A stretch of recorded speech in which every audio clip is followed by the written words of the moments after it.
enough. Okay.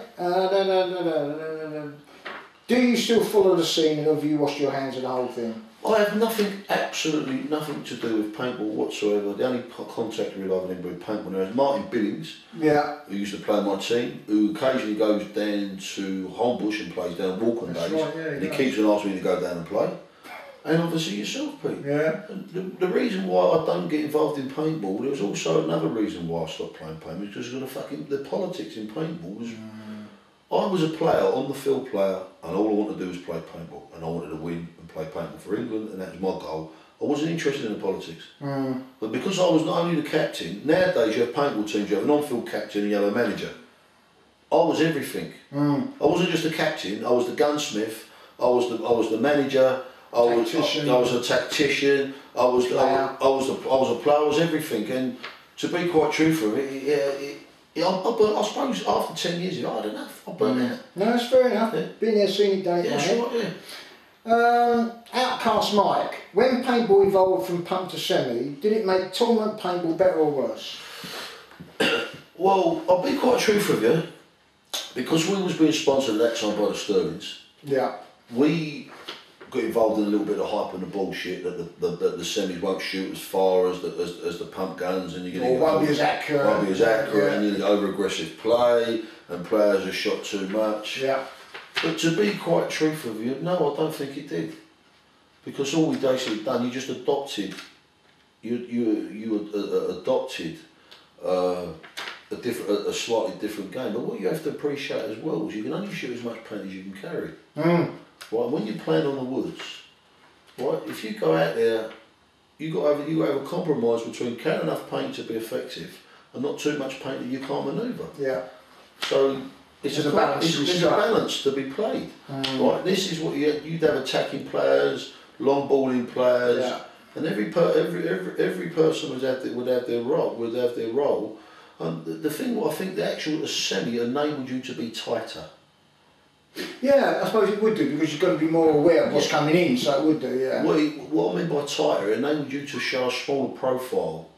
You could shoot things. The other thing we really practiced is we used to practice running up and down the fields, shooting one-handed with a semi-automatic.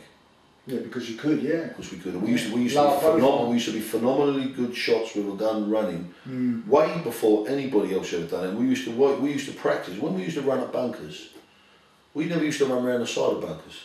Because people would swing and shoot. We used to run over the top of them and shoot people in the head. Yeah, I remember seeing you do it. We used to go over the top. That was the reason, because we got over the top. You jumped in at Sidcup. I was watching in the thing, and I forget, you ran, and you must have had a log on the other side, because you run, you come over the bunkers. As you went over, you went donk on his head and come up the other side. Now, you wouldn't get that now. No, you wouldn't. But this is what I'm saying to you.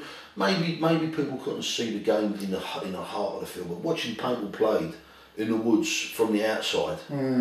Right, it was a fantastic thing to see. I loved it. What they should have done really with paintball in the woods. They should have had the whole boundary tape accessible to spectators. Yeah, which they didn't really do. Which they didn't do. But the best, they had one side, didn't they? And the spectators wasn't allowed to go on and watch people play. That's right. Right. Okay, that's Outcast Mark. Owen Ronayne again. Yeah. Which of the current MMA fighters does Marcus reckon he could take in a street ball? Do you watch UFC? I do watch UFC. To tell you the truth, they probably actually smashed the pieces out. Because the thing of it is, you've seen that Brock Lesnar fight? Yeah, I'm back boxing. I've done a lot of boxing over the years and stuff. But you're fighting down Crayford, you know? Yeah, I'm fighting down Body Shots. I fight down there. I'm around down there. But the thing is, as well, we have to, these young people asking these questions, I've got nothing to prove. What I do now is for fun. For you? I would get in the ring and move around with an MMA fighter if he's going to stand up and not try and take me down to the floor. I'll get in the ring with anybody. Yeah.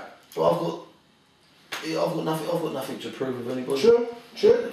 Okay. Would you ever consider putting the old Preds back together, even just for an expo event, a campaign, maybe Narn v Preds in a centre court senior showcase event?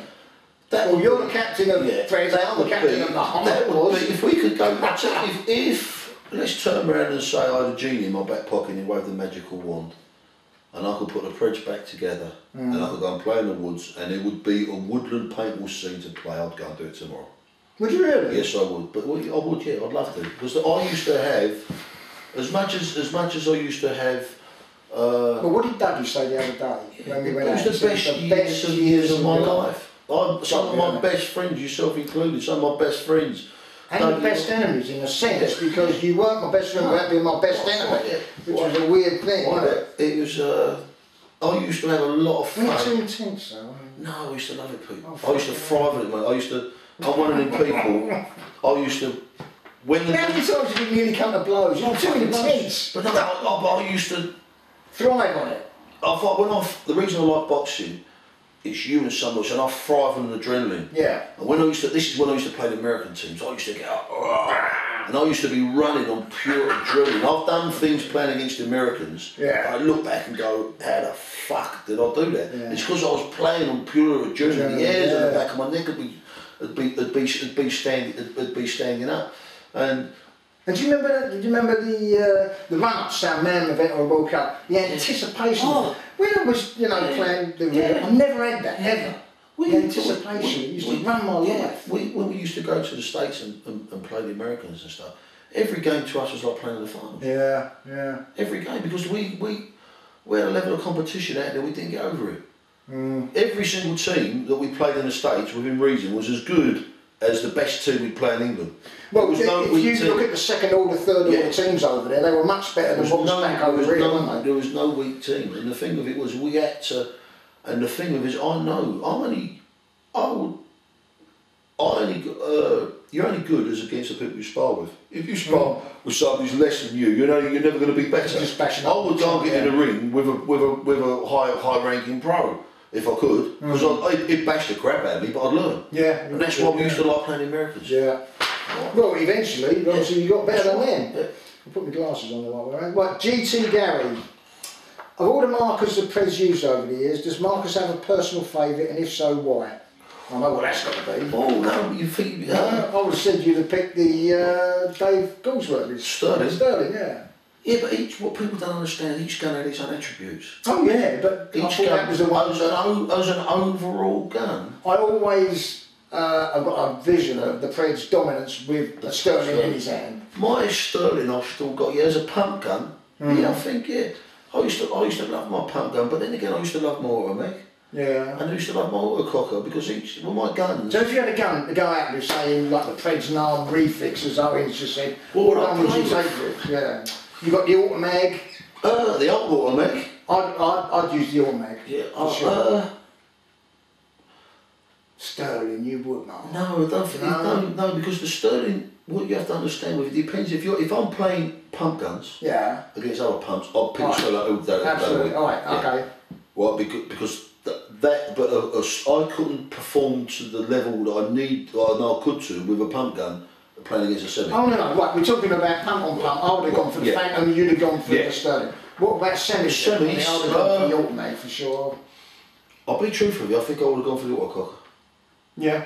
Yeah. The reason for it was the old generation. Why are you saying that? No.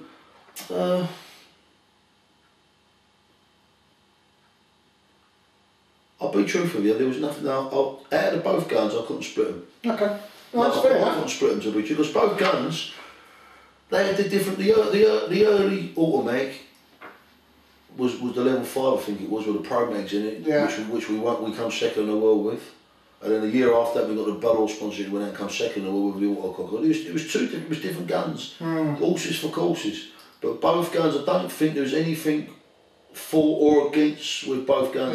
What we did do at one point, we was the only team in the world ever to be sponsored by Automag and Bud All. Yeah. we had 5 and 5, and that was the ideal thing, because an autococker, because it's a mechanical gun that has moving parts. Well, they always said it had a flatter trajectory and you could shoot further.